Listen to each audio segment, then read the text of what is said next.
Hi folks, Dale Neal here, sitting here in my basement study in Asheville, North Carolina, missing everybody at AWP this year in Texas.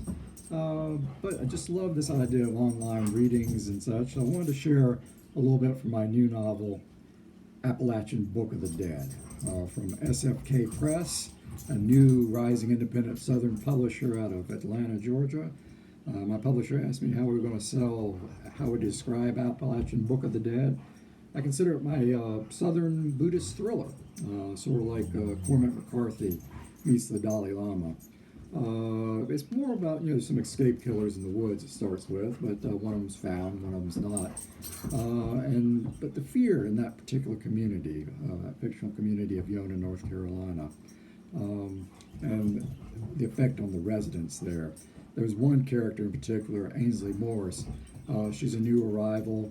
Young woman from California. She's living in a yurt on her grandmother's former girls' camp, summer camp, up on the property. A yurt instead of the log cabin, which is sort of rotted down around them. She's mourning a boyfriend, and she'd been given a copy of the Tibetan Book of the Dead by a Buddhist teacher, the way to sort of meditate on grief and loss. And of course, the Tibetan Book of the Dead, it's sort of like a scripture that offers this roadmap to the 49 days it takes, the Buddhist belief, towards your next reincarnation. Now, one of the realms that you could possibly be reincarnated into, either in this lifetime or even psychologically, is hungry ghosts. These are depicted as these tortured beings with huge bellies and pencil-thin necks who can't get enough to eat or drink. A real apt metaphor for addiction in our time. So this book is about addictions and reincarnations and reinventions, and a beautiful book about fear. So let's start with just the opening. Appalachian Book of the Dead. With his mind so neatly made up, Richard Peabody never saw them coming. Through the miasma of overpriced petroleum wafting from the gas tank of his dusty Seville, he never even considered in his biblically allotted 70 years the prospect of such pure meanness crossing his path a quarter mile from the brick rancher he'd shared with his first and only wife. For last Easter, they'd burned their 30-year mortgage in the hearth, paying no mind, pumping his premium at the gas and go out Highway 9.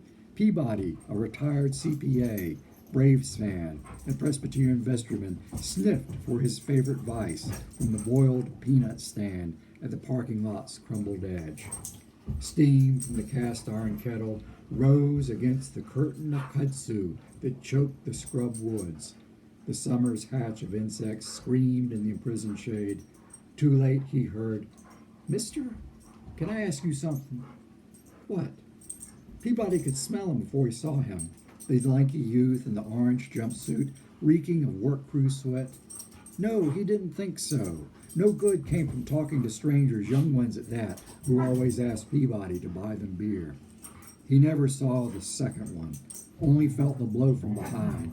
The hose snatched from the tank and wound tight about his windpipe, the gas pumping against his pulse. Their swift hands dug through his suspended trousers for his keys, loose change, money clip, cell phone, his balls. He drifted into darkness, then came to with a splash of high-test petroleum on his face.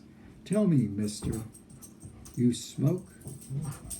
He couldn't see a face, only the back of a hand, painstakingly tattooed to depict a naked woman struggling in a demon's claw. The inked hand loomed larger, holding a plastic butane lighter, and he heard the small scraping of the wheel before the world flashed white.